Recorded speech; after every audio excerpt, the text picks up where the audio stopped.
All right, everyone. Thank you again for tuning in for another episode of the Big Go Bell podcast. I'm the host, Two James. I'm here with my guy Jamal. What's going on? Not much. Hi, Um, thanks. good. Will be joining us shortly. So you hear another voice pop in. It will be Mr. Hill Will Mahoney, one half or one third of the Snack Society crew.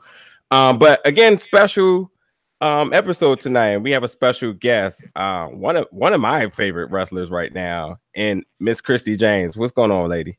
Hey, how are you guys? Good, All good, right. good. It's sunny over there, so obviously you're not on the East Coast with us because it's just about to get dark. So I'm going to assume that you're are living it up in Texas right now. I'm not. I'm in Saratoga, California right now. And exactly what has you out there? So I have family out here. I got injured back in May. So a few people know about it, but yes, I got an injury and I am on the mend. I had to cancel a lot of shows, a lot of tournaments. So yeah, I've just been out and I was like, what better way to rehab than to come visit some family since I've started wrestling, I rarely see them. So anytime anyone goes back to see family, the biggest thing that everyone's happy for, besides actually seeing their family, is getting a home cooked meal. So what has Yeah. that been like? How amazing has it been? Have you picked up a few pounds? Let's talk about the food. Yeah, so my family definitely does not do keto. They eat every flour, bread, cake, pastry available to man, every sugary dessert you can think of. But it's been good. So I've been off my keto for a couple of weeks. What and just for anyone who just been under a rock for a long time, you are of Brazilian heritage, so um I get get am. get us accustomed to what's a few of the because you are absolutely well known for desserts, but what is your family more or less? What is their repertoire of food? What do you served often? We eat rice, black beans, farofa e molho de campanha, which a lot of Americans like to associate it with pico, but it's not pico. It has vinegar in it, Okay. and it's Oh, like a salad. It's um it's definitely every time somebody says, "Oh yeah, it's pico," I'm like, "Have you tasted it?" And then they taste it and they're like, "This is not pico." I'm like, "Yeah." So, but it's so farofa is kind of like bulgur wheat mixed with green olives and eggs, and it's kind of crisped up in a pan. Sometimes you put bacon in it. And then our black beans is like a stew.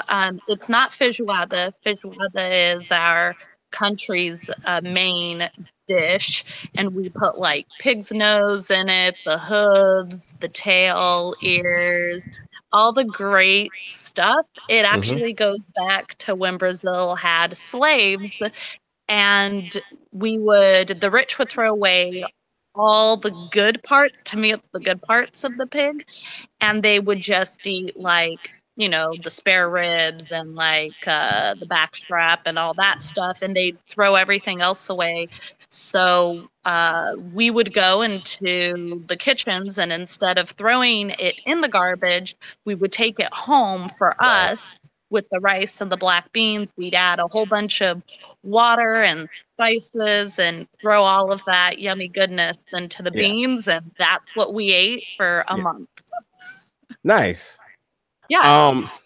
So upon preparing for this, one of my good friends, his wife was Brazilian, and Mhm. when she was pregnant, they had a baby shower. The display of food, especially dessert, it was like something I've never seen before, and I can't believe it was free because of the fact of like different colors and just different textures, just everything. And so I asked her before this, I was like, "Hey, can you remind me of some of the things I ate?" So excuse me if I pronounce some of this wrong, but she tried to help me out with it too. But I was asking her, I was like, what was the one little treat that I just kept asking for more and more about? And she says, the Bengino or Benjano. Am I saying that right? No, I don't even know what that is. Let me spell it for you. Let me spell it for you. Okay. Brigadeiro. Yes, there we go. Gadeir. All right, say it again. Brigadeiro. Oh yeah, good night for me. That's no way I'm saying I was like, what? PBJ? Well, that's an amazing treat. I don't even care how to say it. I'll figure it out one day. But man, it was so good. Right. So it comes in like different flavors. You can roll it in different sprinkles. It's pretty much sweetened condensed milk. I have the recipe. Like, no, I know it by heart. Like the back of my hand, I can make this in a dark room with my eyes closed. Like no problem. 2 sticks of butter. And then you either put dark chocolate in it, or you can put like coconut in it, or you can get a big spoon of peanut butter and put it in it. Anyways, you mix it. You have to mix it in one direction, and it takes a while.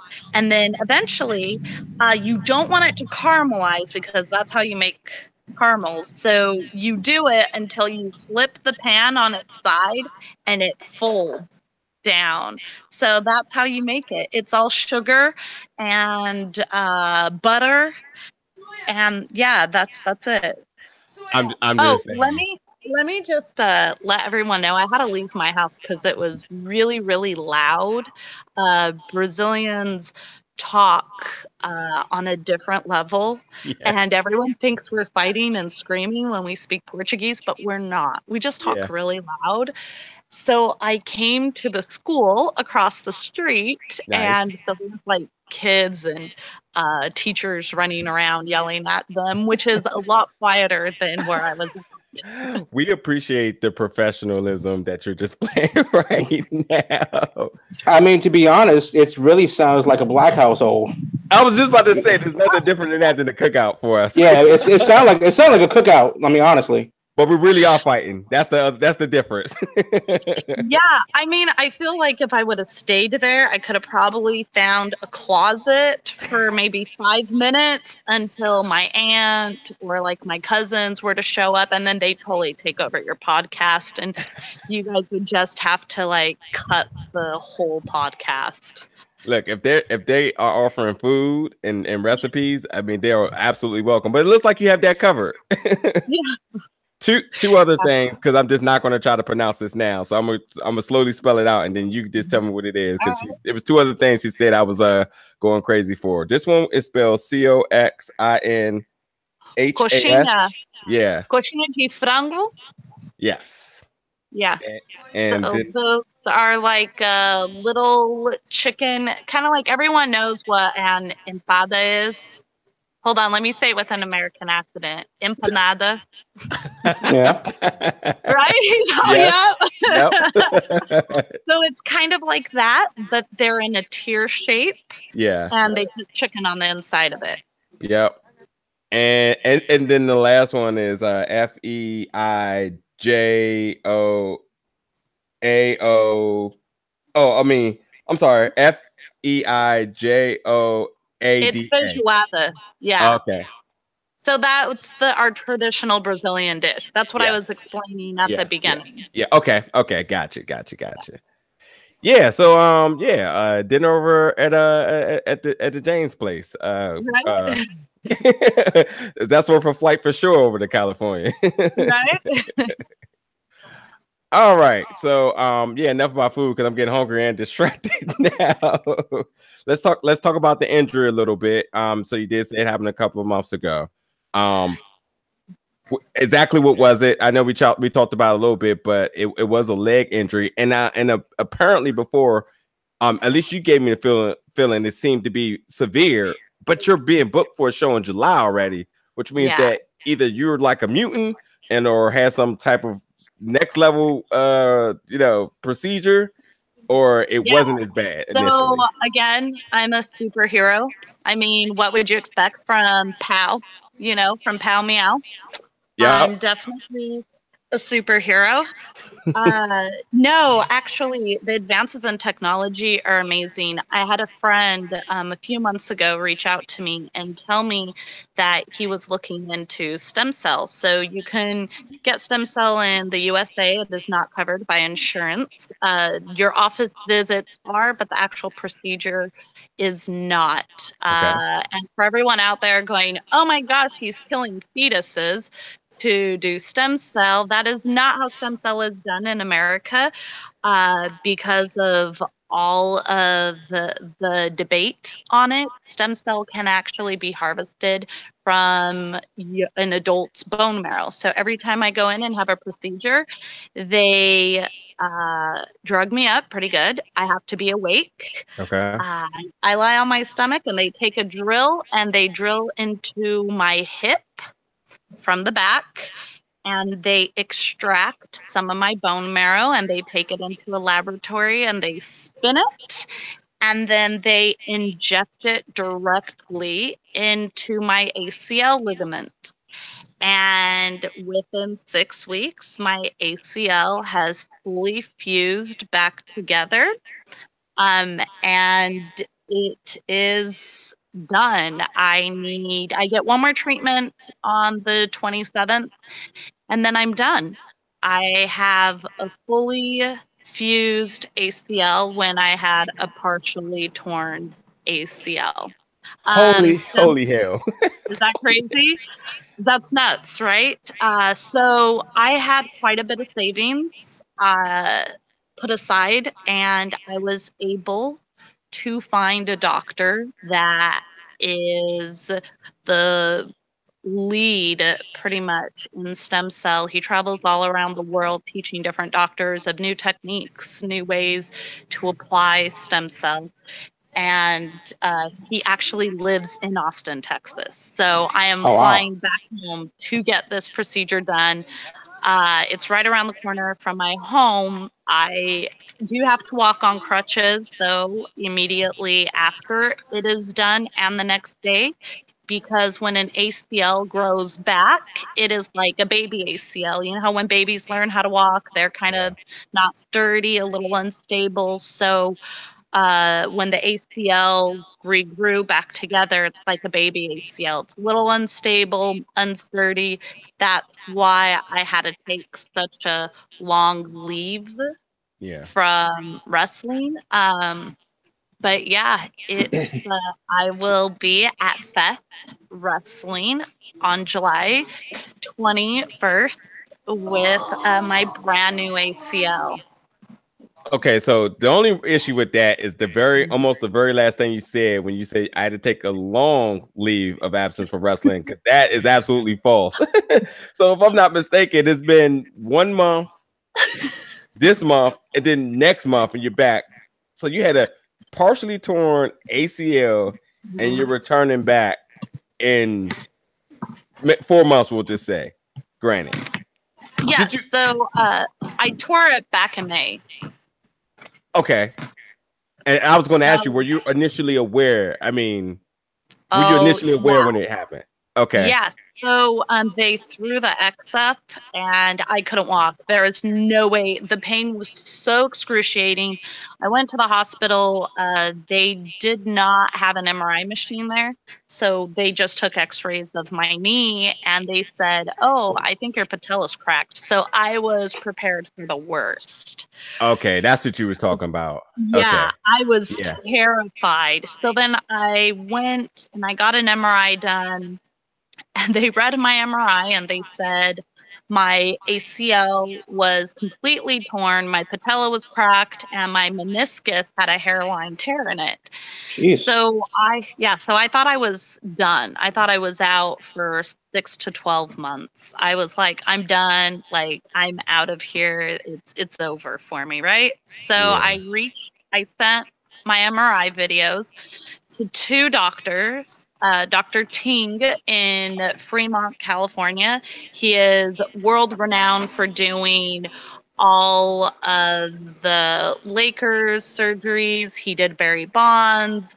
ESPN always features him on there for just being an amazing sports medicine, orthopedic surgeon. And then the other doctor I sent it to was, I don't know if I can say this or you guys can have his name on there, but Well, if you don't think you don't say it then. If you don't think you should.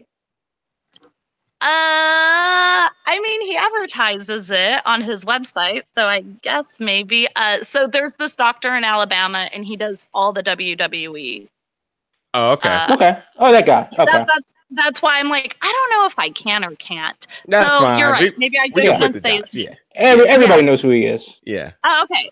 Cool. So I sent it to him, and both doctors reached back out to me, and the surgeon in Alabama told me, yes, so your ACL is not completely torn. He's have you seen your MRI? He's like, your patella is not cracked. Your ACL is partial, and your meniscus is the lateral horn. It's the outside of the meniscus. He said, it's not, you're fine. He's like, it's just a partially torn. He goes, how do you feel about stem cell? He said the recovery of it is extremely fast. Your MRI is a candidate for it. But if your insurance doesn't cover it, so if you don't have the money for it and you have to go through insurance, then surgery is your best bet. I can get you in 3 days. You fly out, we'll do some blood work, have you into surgery the next day, and then have you doing physical therapy the day after that and home on the 4th day. And I was like, okay, that sounds pretty good. And then he gave me this doctor's name in Austin, and he said, there's this doctor, though. He's amazing. I followed a lot of his work. Go talk to him because he's in your backyard if you're okay with stem cell. So I called my friend again that gave me his name, that doctor's name. And I was like, man, Mark, I was just like thinking, I mean, I could do stem cell. I have the money to do stem cell. Like, what do you think about that? And then he told me he was also hurt. And he said, I am also a candidate for stem cell, and I'm doing stem cell too. So now him and I are both doing stem cell at the same time. And I just decided to do stem cell. I was like, this is perfect. So I went from getting an MRI that someone read it wrong to 2 surgeons reading it and both saying, like, no, this is way better than what you thought it was going to be. So, yeah, but then I still had to cancel a bunch of bookings, which no one likes to do. Mm-hmm. I just feel like any time out of wrestling, I feel like people forget about you, Yeah. Even though I've had some pretty unforgettable events happen to me while I was wrestling that, just constantly keeps me in that loop. Yeah. I mean, I again, from talking to you on the side about all this, now it all makes sense. I wanted to, I made sure I checked on you to, because it seemed really bad at first, but I'm glad to hear it now, and to share it with other people as well too. But that is talk about emotions, you know what I mean? From thinking like, oh man, and money's being lost and all that other stuff, and you don't know if you're going to be able to come back to actually having a journey with someone else as well. So I know you really can't wait to test it, and your style of wrestling too is absolutely going to put it to the test. Have you by any means thinking about maybe turning it down just a little bit? No, absolutely not. Like, I'm crazy. Like, that's what I do. I go out there and I definitely do things that most women wouldn't think about doing because they're terrified of dying or getting hurt or whatever else is out there. I've kind of lived my wrestling life a little different than most people in wrestling.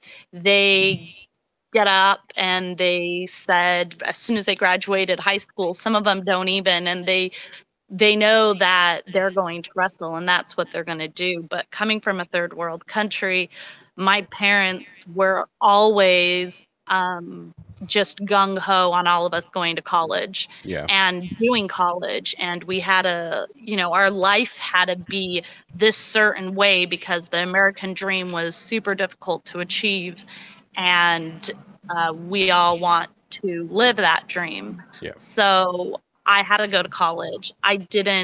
It was never an option for me to do anything but that, because wrestling, if you think about it, in the indies, yeah, there's a few people that make great money in it, but there's a lot more wrestlers that struggle. Mm-hmm.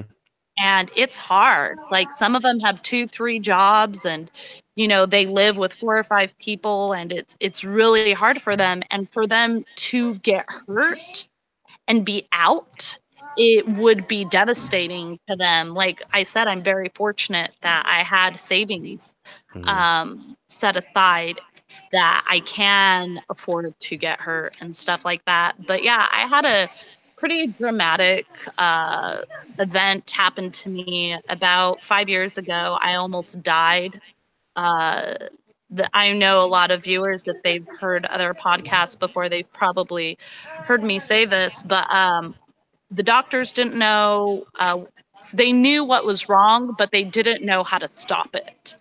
And they pretty much said, your daughter has a 50-50 chance. And I was in the ICU for 7 days. And I remember I was in and out of consciousness. And I remember my mom coming to me and saying, you've done everything I've ever asked you to do. Like, but I know you're not happy. Like, what would make you happy? And I was like, I have no idea. And this conversation went on for a while, and she kept bringing up how in junior high and high school, I always did competitive sports. Like, I was a tight end on the football team, and I did collegiate wrestling in junior high, and I was on the swim team, and I played hockey. I always did very competitive sports. And she was like, why don't you do something like that? Like, didn't you used to watch this show on TV? And I was like, wrestling. Right. That was the one show that my mom would always turn off. We were not allowed to watch that in our house. It was too violent. Yeah. Like, what are you talking about, lady? But yeah, it was crazy. But I was like, yeah, okay, you're right. So when I got out, I Googled professional wrestling, and I found the school in Austin, Texas. And just to be clear, you were where when all this was happening? I was in Austin. Oh, you was already here. Okay. I was already in Austin. Yeah, I came out to Austin because of a guy. So yeah, you know how people are. Yeah, we're young. Yeah. Follow people around. So I'm sorry. Just to be clear, your when you were hospitalized, you were already in Texas. You're saying? Yes. Okay. So my mom, when I moved from Brazil, we moved to California, to Glendale. Okay. And then I had other cousins that moved over here. I have some cousins that live down in LA. I have cousins that live in San Diego now, in Fresno, here in Saratoga. But then my mom moved to Utah. So I went to junior high and high school in Utah. Okay. So my mom came down from Utah and she stayed at the hospital with me. But when I got out of the hospital, I started thinking, oh, let me do something. And I found one, and it wasn't in Austin, Texas. It was in Pflugerville, Texas, which is Austin, but like a suburb of Austin. So I called every day. No one answered. And then I found another school down in San Antonio, and I called that school. And the guy on the phone said, okay, but it's $500 for a tryout. And then if you come to the tryout, we'll decide if we want to train you or not. And then it's like $300 or $400 a month for a year. Oh, yeah, right. Because I absolutely know I'm good at this already. Otherwise, I wouldn't need you, right? Right. So I just sat there and I was like, oh, okay. Well, okay. I'm all, well, maybe let me call you back. So then I keep calling this other school in Pflugerville. And finally, this gentleman answers the phone and he's asking me all these questions. And I'm like, okay, yeah, that's fine. Whatever, I can do that. Not a problem. He's like, okay, come to the school Friday night at 11 o'clock at night. And I was like, what? What? What? 11 o'clock at night? He's like, yeah, that's not shady at all. Right? I'm like, that doesn't sound shady, right? I'm like, Yeah, that's not okay, shady at all, you know. no. Meet me in the alley at that too. Yeah. Have your money in cash. Right. So let me tell you how crazy I am. I'm like, okay, yes, sounds good. No problem. Took his address down, right? Didn't tell anyone I was going and just went. Wow. Why not? Yeah, I just have this thing about me that I tend to get myself in some very interesting situations, but somehow it always works out. Like I That's have good. this guardian angel that looks over me and is constantly like, God, you're a dumbass. And, like, this is my guardian angel constantly. Oh my God. Like, really? Again, you tried this once. We're going a second time. Oh dear Lord. Like, that's my guardian angel. But yeah, so I went and he told me it was going to be $150 a month and he would train me, but he needed the commitment for a year. I said, yeah, sure. Why not? I signed up. I trained with Alley Cat and Lainey. And I had, let's see, Cody Lane and Ethan Price. Mm-hmm. I'm trying to think who else still wrestles that I went to training with. I think that's them. There's quite a few other people that still wrestle every now and then, but no one that has gotten out of Texas yet, you know? Okay. So and who's this gentleman? Just to be totally clear. The wrestling school? George De La Isla. Okay. Yeah. Okay. He retired a little while ago, so he no longer trains. Okay. But he trained people like Ricky Starks, ACH trained with him for a little while. So yeah, there's Barbie Hayden trained with him also.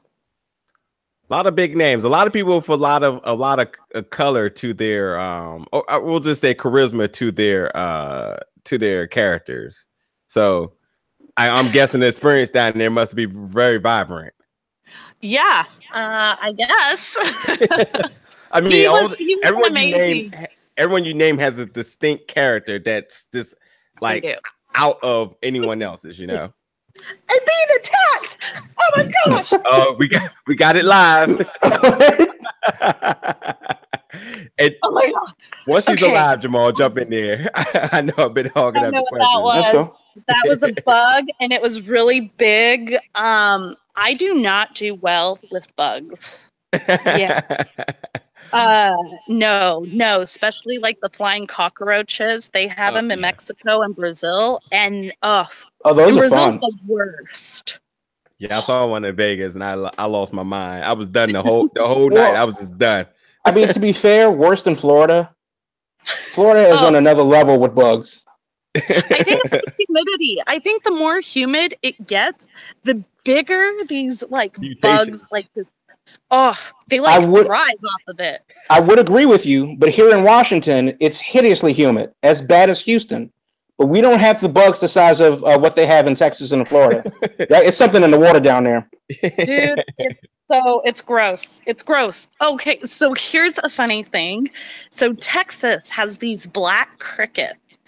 And once a year, when the population decides to like multiply by the millions or zillions, you'll see these things like just weird black shadows on walls, and you'll be like, what is that? And you get close and it's just crickets on top of crickets on top of crickets on top of you're like, bye. Nope, that's a no for me, dog. Yeah, well, I mean, they're everywhere. To be fair, we have cicadas that come out every August, and they're about the size of giant cockroaches that fly, and you really can't hear them, but until they land on you. Yeah. Yeah.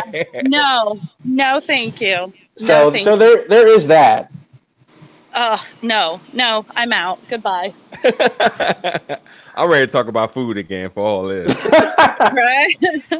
No, there are some people that will actually eat cicadas like a delicacy. I've heard that. Yes. Yeah. Yeah, there's a pop-up bar downtown that every year, especially that they come up and they do the thing. So if you want cicada fried rice, you can definitely go down Chinatown. Oh yeah, that's a no for me, dog. Oh, I will tell you this. I was in Taiwan not too long ago, and they will put scorpions on a stick, and they actually taste like potato chips. I had to taste one. I was curious. Yeah, they're not bad. But if you have a peanut allergy, I would say no. But I had some at the State Fair of Texas a couple years ago, and yeah, it wasn't terrible. Yeah, it was one of those things where it's like, oh, I'm going to try this once and then never again. You know? Yep. Yeah. Don't really need to eat alligator ever again. So. Yeah, I did that down in New Orleans, and I actually did enjoy. I mean, I actually didn't mind it. It actually just tastes like a chicken with a chewier texture. But yeah, whatever. I do want to ask you about your injury, and obviously you're walking about, you're being attacked by bugs and running away. You say that it won't stop you or change how you work in the ring, but has it changed your end game of wrestling, or is it just go until the wheels fall off? I go till the wheels fall off. That's me. I mean, I don't know. Maybe one day I'll just wake up and I'll be like, okay, I'm done. Like I'm okay. You know, I don't have to do this anymore. But right now, I don't foresee that. My mom did ask me that same question. She's like, okay, well, when are you done? I'm like, I don't know.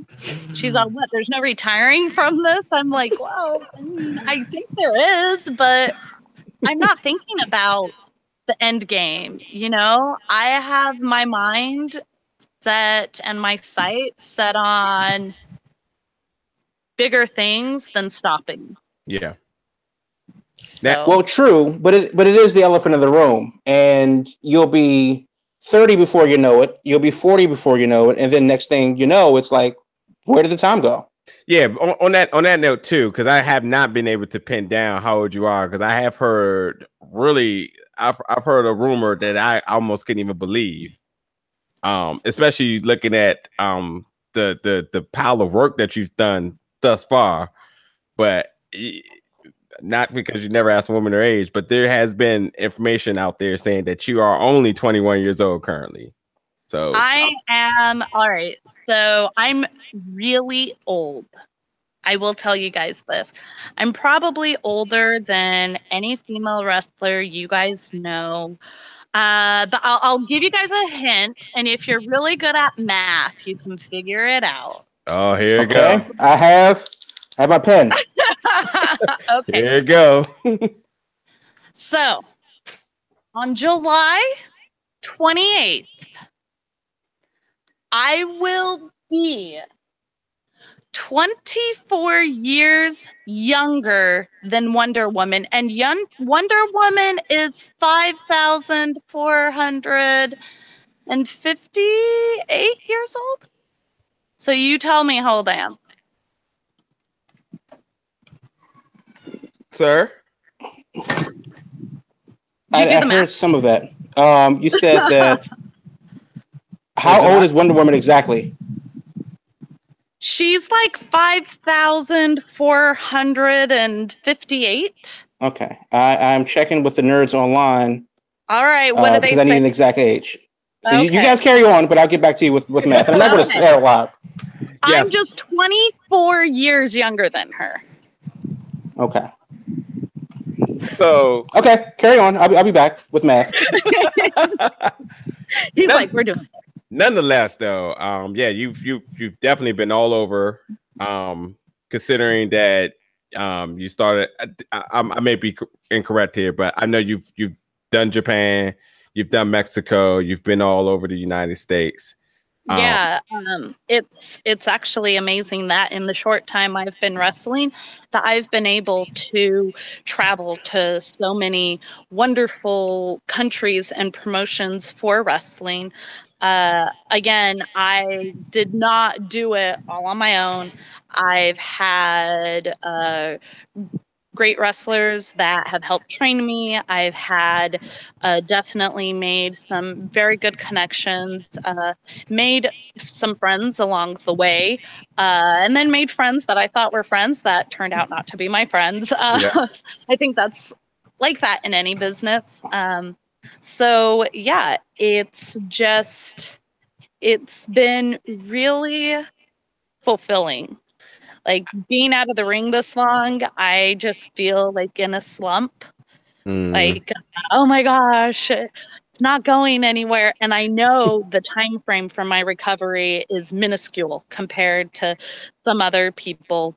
But every day I can't get in the ring or roll around. Whenever I watch my friends have their matches, or I get another promotion calling me and say, "Hey, can you come out for this day?" And I have to say no. Like it definitely takes a little piece of that void that I thought I filled, and it just pulls it out. I think to piggyback a little bit off what you said, to have been all over the countries that you've been to thus far is amazing. I think that's really much an understatement, because even until Jamal gets this math done, but we do know you're still under this very, very young margin of age span, that you have already worked Stardom, a place that a lot of people at least just want an opportunity to get in after already have been, a 10+ year vet, and you've already had that in the books. Yeah, that was when they called me, I was shocked. I went to the show Sabotage in California. They called me, asked me if I could go out there. They told me it was a great opportunity. The problem was that I would have to fly myself out there for this opportunity. And I talked to a few people, and they said, if the owner of Stardom is going to be there, like, this would be amazing for you. And I said, okay. So I called up my dad, and we booked the flight, and I flew out there. And I got in the ring with Ruby and Shotzi and this other girl, I forget her name, and it was a tag match, and we had our match, and we all four of us thought the match went great. And then I met Kairi Hojo, or Kairi-san, now that as she's known, in NXT. We actually spent the whole day with her the day before. We went out to Santa Monica, the boardwalk out there. And then me, her, and Beto, we all went on a roller coaster together. I still have pictures of them. They were like screaming their heads off. It was wonderful. I think I even recorded. But it was, so we kind of like got along, made friends, and then I had the match. I said, hi, thank you. Didn't hear anything from any of them for a long time. And I was like, okay, it didn't happen, whatever, but why would they choose me anyways? I've only been in the business for like, a blink of an eye. Yeah. Like you said, there were girls that were there working that had been working for 5, 6, 7, 10 years. And then they, Kairi calls me on my phone, and she's like, hey, Christi, you want to come to Japan? And I'm like, yeah, I'd love to come to Japan, but how am I going to go there? How am I going to live there? And she's like, oh, yeah, you come wrestle for Stardom. I'm like, what? And then Vito messaged me, and she said, yeah, you come wrestle for Stardom for 3 months, okay? I'm like, really? They're like, yeah. And I was like, cool. So Kairi was the one that reached out to me and told me I was going to Stardom, and I got all excited. And then I had visa issues because the Japanese embassy was closed, and then it was closed again, and then it was closed like an extra week after New Year's. It was really weird. It was crazy. But eventually I got my visa, and then I went to Stardom with Shayna, the Queen of Spades. And she's on NXT, the women's champion. And then I went out there with her and Deonna Purrazzo. She is actually back out there with Zoe. So, yeah, it's not for long. Yeah. NXT bound. Yep. Yep, she is. All of those girls are. So it's nice to watch everyone moving along and, fulfilling their dreams. Yeah, I mean, yeah, without a doubt, you're within, like, looking at some of the matches you worked over the years, you were within good company of a lot of well-known names as well. I see Toni Storm, Chris Wolf, Viper,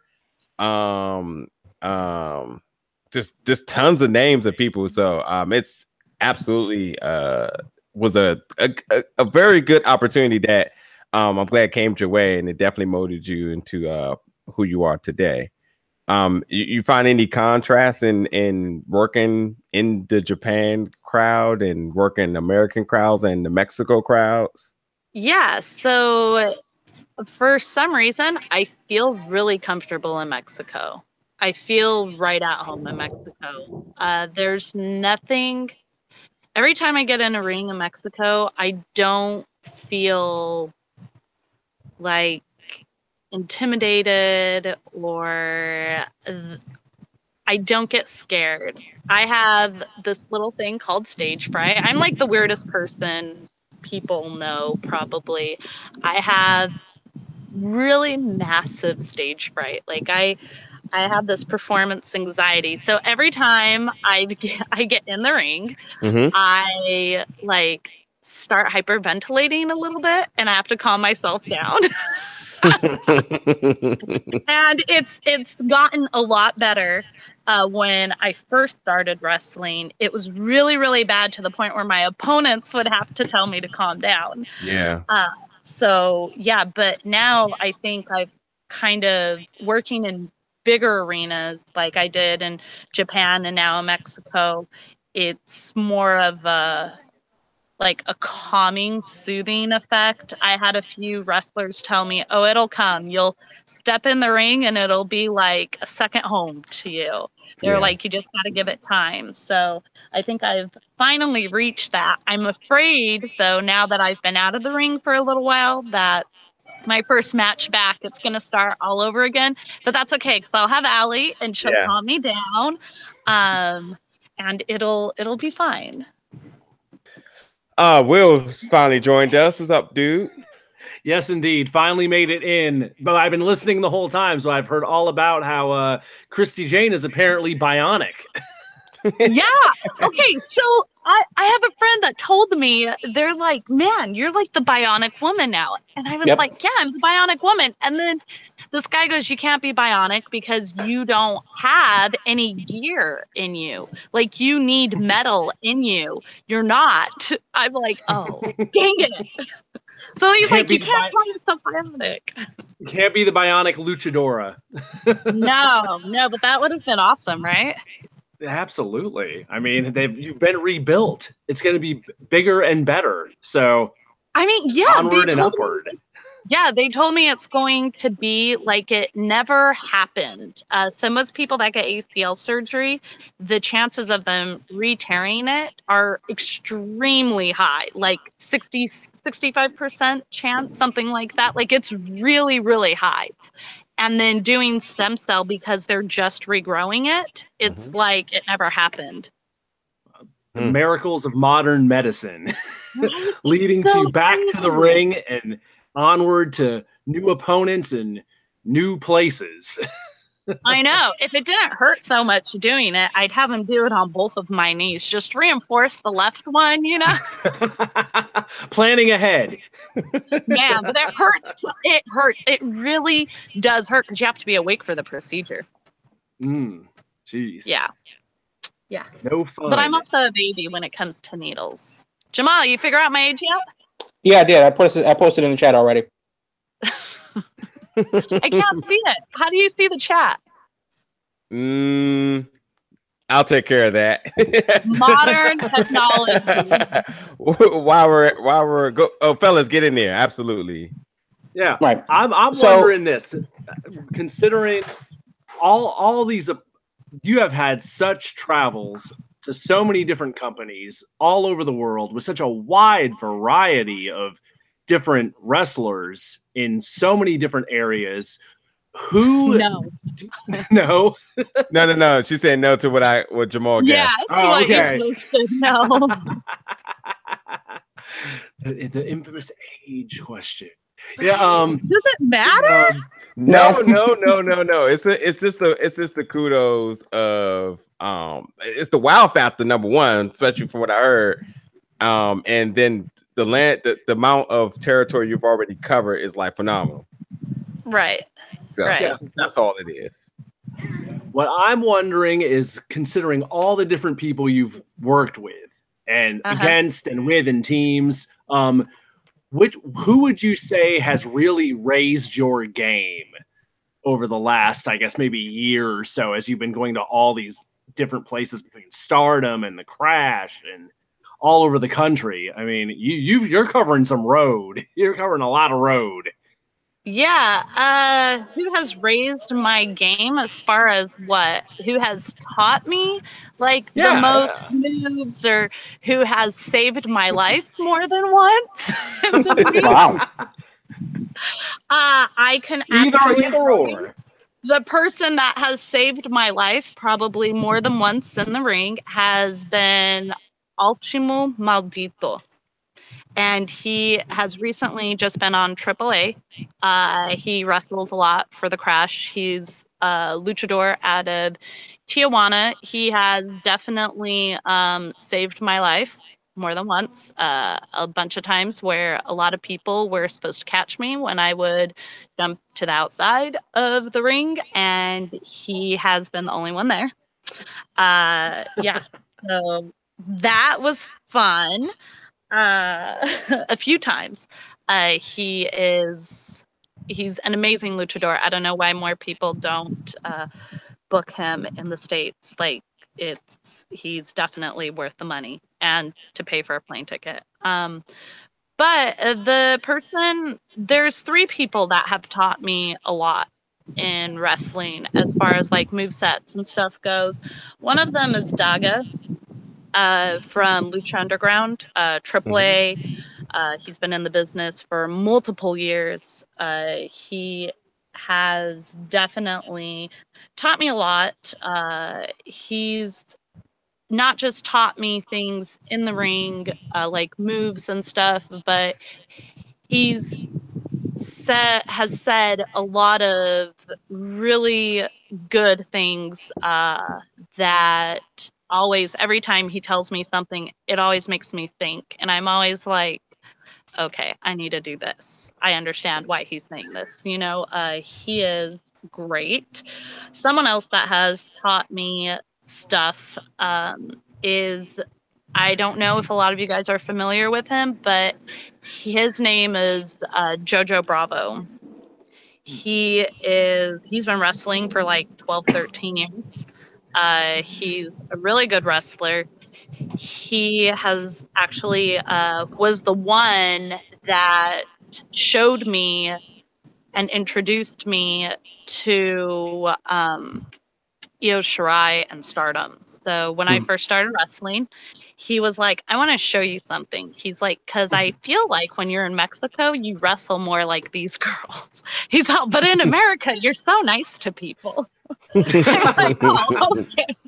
He's like, why don't you wrestle like you do in Mexico? Just go in there and beat the crap out of them. I'm like, oh, the girls in America are kind of pansies. So, yeah, he's taught me stuff. I've had Ricky Starks teach me stuff, but definitely my trainer, George De La Isla, he's watched a few of my matches, and just the feedback that he gives me is it's that positive, negative reinforcement, right? Even when you do something wrong, it's positive. Everyone makes mistakes. It's a matter of what you do with the mistakes that you make. So as far as my biggest challenge being in a ring with someone that I learned on a whole nother level about myself and about situations and what to do, I would have to say Rachel Ellering.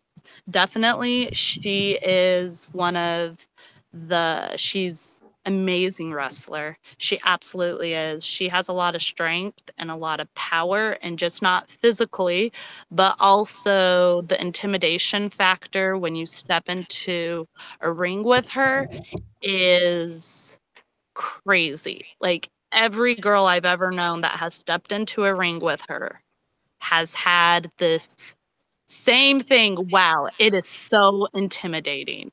Like, and even if they've been wrestling longer than she has, it's just she has this huge intimidation factor, and she is just really, really, really good in the ring. So yeah, it would have to be her. You're coming back to Fest Wrestling for wrestling after missing a lot of time.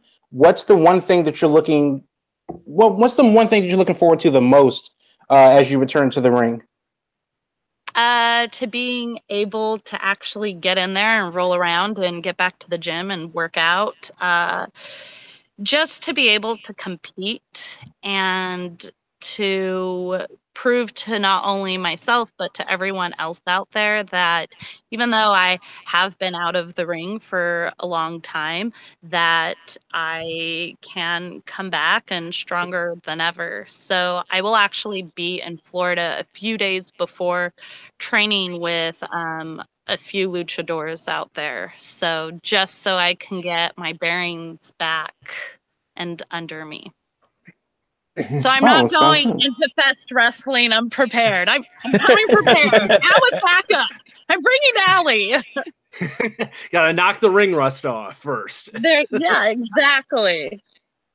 So Pow Meow will be coming to town on Saturday, July 21st to take on the Gymnasty Boys, from what I'm seeing at Fest Wrestling. And that brings up the whole intergender wrestling deal, which we saw firsthand here at Nova when we first saw Pow Meow take on the Carnies, and that you guys tore the house down. No. Yeah, well, the Carnies are great. The Carnies are just great. He did try to steal my cat from me. That's not happening. I adopted her officially. Okay, I paid good money for that cat. And I take these shots because I am highly allergic to cats. Like, so allergic, I will end up in the hospital. So I take my Benadryl before her and I, get in the ring together. Like, she can't touch me too much, or I just start breaking out in hives. But yeah, I paid the price for her. Damn it. You Carnies can't take her from me. So yeah, I like intergender things. Like I said, when I was younger, I played football. My mom had to go to the board and pretty much petitioned to have me put on that team because the coach was saying, no, she's a girl. She can't play football. Girls don't play football. And then they had to let me on. The only sport I was not allowed to play in high school was baseball. They shut that one down so hard. They were like, nope. Not even. They're like, you can take it to the Supreme Court. It's not going to happen. Wow. Wow. Yeah. Yeah. And no, I still remember the gentleman handing my mom back. They let me try out. This is how crazy this is. They let me try out, and I hit better, pitched better. I caught the balls better. I was faster than all the boys. And the guy handed my mom back her check and said, you can take your money, but a girl's never going to play baseball. He literally told my mom. Wow. And so my mom, being, the strong, headstrong Brazilian Italian woman she is, she went to the school board and she talked to everyone, and they were like, I'm sorry, like, baseball's out. Your daughter's played every other sport, but baseball is out. So you would think the line would have been drawn at football with like the physicality involved, but baseball of all things. Yeah. Yeah, right. I mean, I don't know. I've always thought it's a good idea to let women and men compete. Definitely, I still believe that there are certain things that men are physically and biologically just going to have an easier time at more doing. fit Not for. that, not more that for, women can't work extremely hard and eventually get there, but I feel like there are just some sports and activities that men have an easier time achieving than women do. So it's easier for men to bulk up, right? To get huge muscles on them. It's a harder time for a woman to do that. Our bodies biologically are not built that way. So we just have to try harder to get there, There's also like just crazy things if you think about it. And I know I'm going to get a lot of heat from women for saying that, but unfortunately it's true. We have this scientific chemistry in our body, and that's how it is, unfortunately. Whether we are headstrong, like feminists or not, like it's just scientifically proven that certain people, just like women, our pain tolerance is higher than men. Like, and that's just how it is. We are just engineered that way, I can agree. So, yeah, but I am all for intergender. I love intergender. I think it's great. I love the fact that WWE finally let a woman hit a guy on TV after, come on, we're coming back from WWF. Okay, This is WWE, the new age. Back then China was beating guys left and right? And the guys were beating her up left and right. So, but now I thought it was amazing when Ronda jumped in that ring and, started just going at it with Triple H. Like, that was great. I think it's amazing. This is definitely an entertainment sport. You can get hurt at it still. This happened in the ring in a match. So you can get hurt. But at the same time, we can also, especially her, she is just as equal to any man. I'm sure she could break any man's arm off, Yeah. So go ahead. I'm last. Okay. No, I was going to say about intergender wrestling, because, this business is what it is. Why do you think there's still some reluctance? Every story can be told, but there's still the reluctance to promote intergender wrestling on the mainstream wrestling scene. And I'm not talking about, football obviously is different. Baseball is different. Women and men are built differently. That just is what it is. But wrestling is work. So why not tell that story that could go into so many different creative directions? But here we are, we still have this, unwillingness to promote intergender wrestling. Why do you think that stigma is? Because you said it. It's a stigma. That's what it is. It's kind of like everyone knows it's wrong to put firecrackers in a dog's mouth, but there's still people out there that do it. And your guys' reaction now to that is like, that's extreme. But it's really not, because there are still people out there that think women belong in a kitchen. And there are other people out there that believe that men can't take care of their kids, that certain people need to fall in a certain line, that unfortunately, no matter what you do, you're always going to get people that are going to give you backlash for it. And one of the things is abuse, right? Domestic violence. And a lot of people don't realize domestic violence goes both ways. Like, women beat up guys all the time.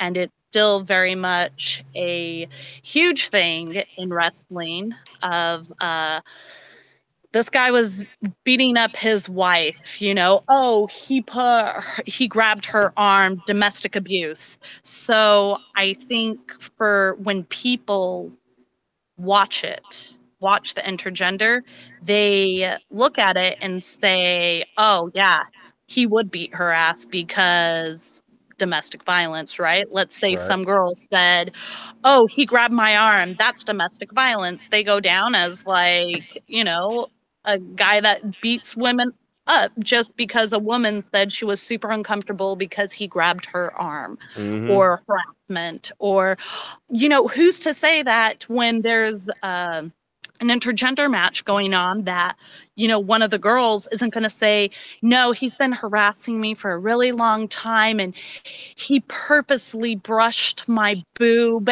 and so now sexual harassment case has been filed. Does that make sense? Like, I feel like the whole movements that are going on right now to help women speak out about domestic abuse and sexual harassment, I feel like they're great, but there are a lot of people out there taking it down this bad path, this horrific path. Like, women have one-night stands, right? We all call it a one-night stand, and now it's not. It turns into a Me Too case.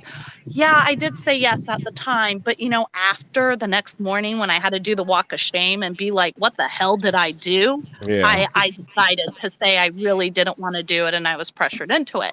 And then, so I feel like that's why there's still this huge stigma around it, because no one wants to get that domestic violence case thrown at their company.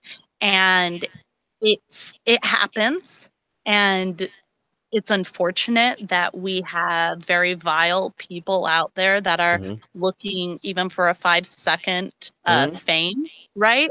And I feel like the women that are real victims are suffering even more now. Yeah, because it's such a great thing to think about. Yes, these women can finally come to, and we can all talk about it. But now everything, even in entertainment, even unless it's a movie and people are like, oh, this is a movie, right? It's rated R because of violence and because of whatever, right? Unless that is labeled on there, I feel like people don't want to get sued, and they don't want to end up in the newspaper. They don't want their images tarnished. So it's really hard to find that. Yeah. Was that too big of an explanation for it? No. I totally understand what you're saying. Like, WWE obviously had 2 high-profile cases of it, and they immediately had to let go of talent because of how it was, how they perceived their employees to have handled the situation, no matter the outcome or not. So they immediately protected their fortune, their business, by saying, you guys are a liability, we have to release you. But it's such a shitty situation, like, for everyone involved. Yeah, I mean, there's no one wins in the case. Just today in the news, a woman's going to jail for falsifying a rape allegation. So, you know, thank goodness there is some type of repercussion, but that is so far and in between. Like, so far in between that happens. Oh my gosh, I could talk about the subject all day long. It is such a heated like discussion for me and my friends, because I am like a true believer of, if you scream wolf and there's no wolf, you should be held liable. There's this guy, oh, I wish I could remember his name. I'm sure one of you guys know him. He got drafted finally for, I think, the Seahawks it was. Some woman said he raped her. Somehow on social media, I think he served like 5 or 6 years in jail, in prison. Okay. She was talking to somebody and boasting about the fact that it never happened, but she got ruined. Is like, this, whoever this person was took a screenshot of it, I guess, and sent it to this dude's lawyer, got him out of jail, and now he's drafted. And I think it's the Seahawks. I can't remember, but if you can Google it, you can look it up. Yeah, I'm about to look that up.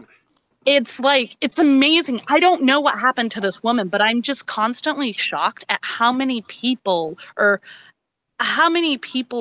accuse stuff, and then it never happened and nothing happens to them. Yeah, there's no repercussion. Yeah. And it's sad because then it's like, okay, well, what do? Do you not believe the accusations, right? I mean, because there's such serious accusations. Like, why would you not? That's why it's like I said, no one wins in this, because the people who are genuine, they are ridiculed for not being genuine. The ones who aren't genuine end up getting the luxury that they're in it for, if it's not fame or fortune. And then on the retrospect, they don't receive repercussions for falsifying things. The guys' careers could be ended, and they will be stereotyped forever. But not even that. If they go to court and they drop all the charges and say no, the allegations were false, that gentleman's image is forever tarnished. It doesn't matter if he was accused of it or not. It's done. Yeah, for sure. That story never gets reported. Once it's clear and it goes away, that story doesn't catch fire like the initial claim. Oh, because no one cares about a happy ending. People like the drama and the suspense. Right. It's the craziest thing ever. Yeah. So player's name was Brian Banks, and he tried out for the Seahawks after being falsely accused of rape by a classmate in USC, I believe. No, in high school. So he was on his way to football, and then he got the rape thing, and then that really derailed his career. And finally, the Seahawks gave him a shot. There's another story I was just reading where this kid from Toronto got like a 4-ride scholarship to USC to train with this orchestra, and he was a flautist, and his girlfriend, because she was jealous of his success, hacked his email and wrote a fake letter saying that you didn't get into USC. Sorry, not sorry. And then apparently some years later, he eventually made it there and realized, well, wait a minute. Why are you just now getting here? But I wasn't accepted, but you were. Here's the letter. And it turns out that the girlfriend actually set him up, and she had to pay like $250,000 in back pay and stuff like that. My God. But does she have that kind of money? Is he ever going to see it? That's a different problem, because no, she doesn't. But it's no matter what, there's no amount of money that's going to replace the life he could have had. Yeah. Or whatever happiness he could have had. The opportunity. Right. Yeah. And age definitely plays a factor in anyone's collegiate careers.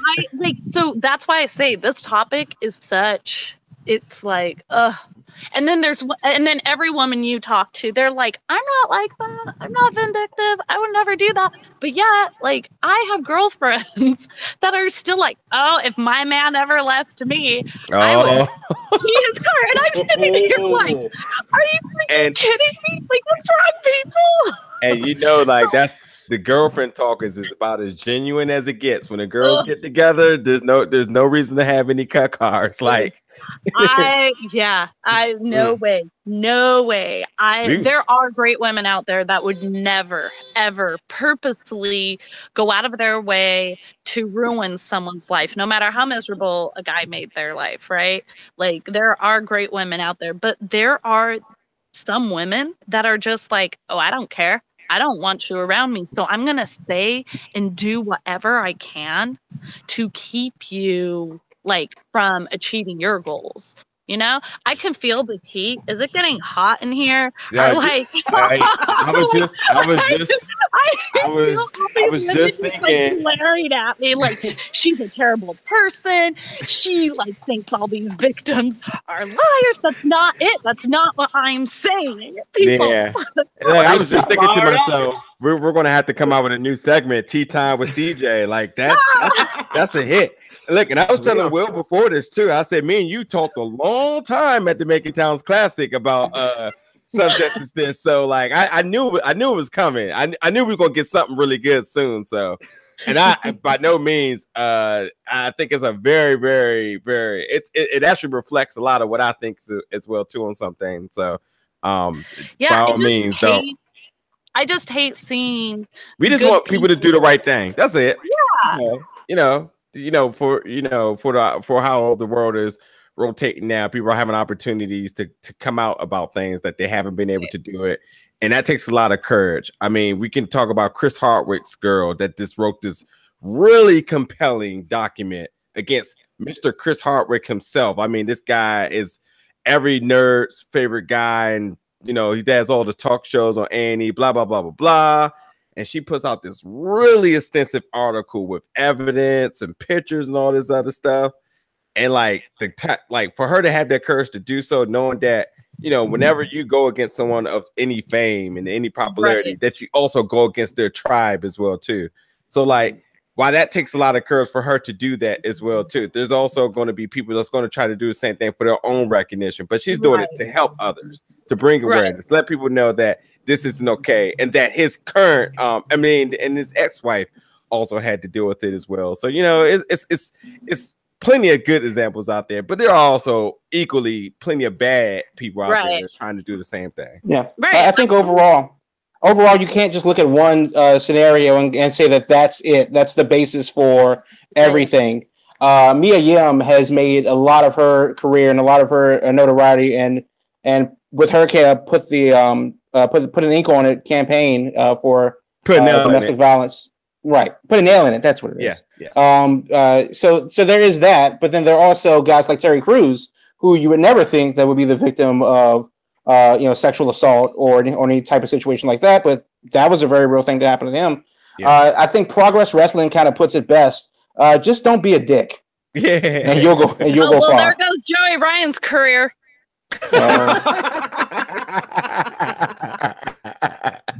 That was good. Well, that's just good, clean adult entertainment right there. That's for the grown folk. I love him. I have another match coming up with him for PW Religion. So okay. Yeah. That one's in August. So that'll be fun. Get ready. Gotta love that. If there's any way you're gonna touch your ACL, it's definitely against him, right? I'm gonna definitely start pumping more iron. I'm gonna test my strength this time. I have just a few more things because we're definitely going over my time. I only said I wanted with you, and then hopefully you guys got a few things too. But I definitely want to ask about, so being from Brazil, Brazilians carry a great sense of pride with them. Everywhere they go, anything they do, you with your gear as well, you make it real known no matter what that you're Brazilian. We talked about the food and stuff earlier too. With that being said, I'm gonna ask a few questions. One, are you trained in any martial arts, especially Brazilian Jiu-Jitsu, by any chance? No. Okay. Thoughts on the World Cup if you're watching it and the Brazilian team? We're going. No. Actually, I watched the match with Sweden, and that was crap, by the way. That ref should be definitely kicked out, like 100% for sure. The bad thing about soccer is that, or football, is that we don't do like the replays. They don't do that. They can't replay everything. So everything's called on site on what they see and what the other refs decide on. So yeah, that was crazy. But I haven't. That was the last game I watched. Was that? So maybe you can tell me what happened this week. Anyone? Jamal? I don't know what soccer is.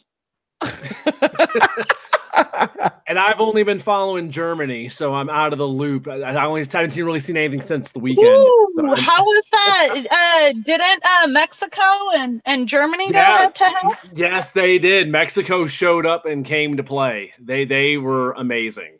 So Germany, how did Germany do? They didn't score a darn thing. Mexico shut them out, but they looked strong. They didn't worry me to the point that I think they're in huge trouble. They play again on a Saturday.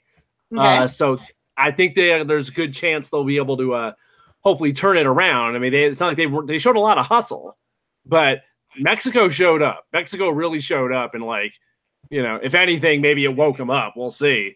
I guess come Saturday. But yeah, right. Mexico came out strong in the first game. Yeah. Let's see. Very disappointed that we didn't win when the World Cup was, in my own country. Yep. Very disappointed we didn't win in Africa. Very pissed about that one. But that's okay. You know what? I mean, Brazil, we invented soccer. Another sport that I will say that there's a strong Brazilian presence in is obviously the UFC. You had to have been under a rock for the last 10 years, right. 10, 20 years to not know who Anderson Silva is. But there's also a lot of names right now. I mean, God, Lee, how can I even forget the creator of the Brazilian Jiu-Jitsu, Royce Gracie? I mean, how does anyone not know that name? Jose Aldo right now, and Amanda Nunes, who's killing it in the women's division as well. Are you a MMA or watch UFC at all? I do every now and then. I'll watch it, but mostly I try to watch wrestling. Okay. So that's kind of where I'm at. I do a lot of I'll watch a lot of tape, kind of like football players watch tape, right? Yeah. So I'll watch a lot of that. Always trying to get better, do better. Yeah. So yeah. And in my last question, I'll hand off to the guys so we can wrap it up a little bit. Being Brazilian, what does that mean to you? What makes you most proud to be Brazilian? Being Brazilian, what I love about being Brazilian is that we are very warm. And that we will help and take in whoever. Everything to us revolves around food. So if we have food or we're having a party and we don't know you and you're out on the street, we're going to invite you to come and eat and drink with us. Because that's just how we are. We're very family oriented. So we have a very strong bond with our family. Just wait. All right, fellas, y'all can take over. Well, it looks like Brazil will be taking on Costa Rica tomorrow morning. So you have not missed anything. That's the next match coming up for Brazil in the World Cup. I'm watching it. That'll be really early. I think it's out here on the East Coast. It's saying 8 a.m. So that's going to be crack of dawn out there on California. Yep. Not so much a question or anything to finish with. I just wanted to bring up, going back to the intergender thing. Back when the match with the Carnies happened, my little girl comes down with me to the Nova Pro shows, and she is all about Alley Cat. We love Alley. Yeah, she loves Alley Cat, and she's all 5 years old, and she was right up front. And I just wanted to let you know that you guys battling the Carnies, it makes such an impression on her seeing girls going toe-to-toe with guys that she's just like, she's not intimidated by boys at all. That's all. Good. Just, she can. So I mean, she has straight up said to my mom, apparently sometime when I wasn't around, and she was like, I'm not scared of that. I go to wrestling and I've seen girls beat up boys. So she is. So we are not parents. We're not parents. It is the parents' responsibility to do their due diligence. Oh yeah, no. And let their daughter know it is also wrong to hit a boy, because we show in intergender wrestling, if you hit a boy, they hit back. Right. So absolutely. You make sure your hits are just solid and they make contact. Right. Go down on the first one. right. Or run, start running. The main thing, though, I just like is that she is not intimidated at all. And it's right. I think it's really opened her eyes seeing that that sort of thing, especially the match with the Carnies. And she's a big fan of the Carnies too. So she was liking everyone involved in that match. That was definitely one of the favorite things she has seen at Nova. So props from my daughter that loves Alley Cat and is all about Pow Meow, and Christi Jaynes also. Oh, well, thank you so much. I think your daughter followed me into the bathroom actually once. I'm sure she did. She didn't want to leave, and your wife had to tell her that, oh, we'll go get ice cream. Should we go get ice cream? Well, you go. I'm just going to wait out here. Well, I think she wants her privacy. I know. I'm just waiting by the door. I'm not going to go to her stall. I think that was our conversation. I do not doubt that for 1 second. And you must have really had her darn attention if she was turning down ice cream. So a superstar in the making. A superstar in the making. Thank you. That's an awesome story, dude. Well, I just want to say that the next time we'll see you in the ring is, of course, Fest Wrestling. It's Christmas in July Part 2. The VIP doors open at 5 o'clock. General doors open at 5:30. It's $15 in advance. $20 at the door, $20 for VIP. Only 40 are available. It is 18+. And you will find that at 201 West University Avenue in downtown Gainesville, Florida. So make sure that if you don't have your tickets, they will go quickly. You got to be down there for Fest Wrestling. Christmas in July Part 2. It's it's the gift that keeps on giving. Yes, it is. I love Christmas, and I love it when it's in July too, because then it's warm. And down there, it's going to be broiling. So, yeah, it'd be great. I'll come in a swimsuit for sure. And you did plug that you do have a few other you have some other bookings also planned. Definitely plug those in right now. So yeah, I do. I have Fest Wrestling. I have 2 other ones. They haven't announced it yet, so I'm not going to announce it. I'm going to leave that up to the promoter to announce that when he wants to. I'll be back out in Mexico for a lot of August. And then my phone is going to die, and that's probably why you guys are losing me now. Okay, so sorry.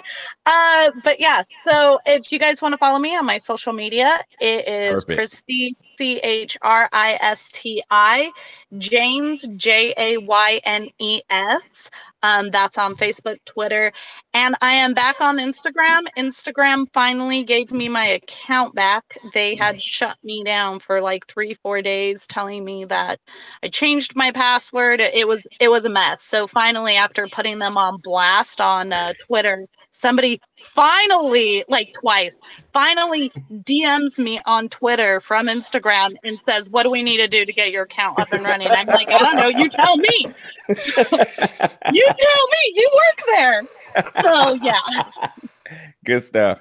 We'll have all the information for your Twitter handles and all that other stuff in the description of the videos and everything else that we're going to plug it in. But yeah, her phone's getting ready to dial. So let's wrap it up right now. So again, thank you so much for giving us all this update. I'd say we had a lot to talk about, and we sure as hell did. So Christi Jaynes, everyone, thank you again for coming. Thank you guys. We'll see you soon in action, right? Yes. Yep. Right? Yes. Did I say yes? Can you guys hear me? No, did my phone die yet? No, I'm just hinting at the fact that you will be back in our area right soon, right? Yes. Okay. Awesome. All right. You would improve Christi Jaynes. Bionic. The $6 million woman. There you go. Yeah, for real. Trust me. Bank account felt the hit. All right. Well, thank you so much. Enjoy the rest of your day. And again, thank you for coming on. Yeah, absolutely. Bye. Bye. And everyone that's tuned in, thanks for tuning in. We'll catch you guys next week.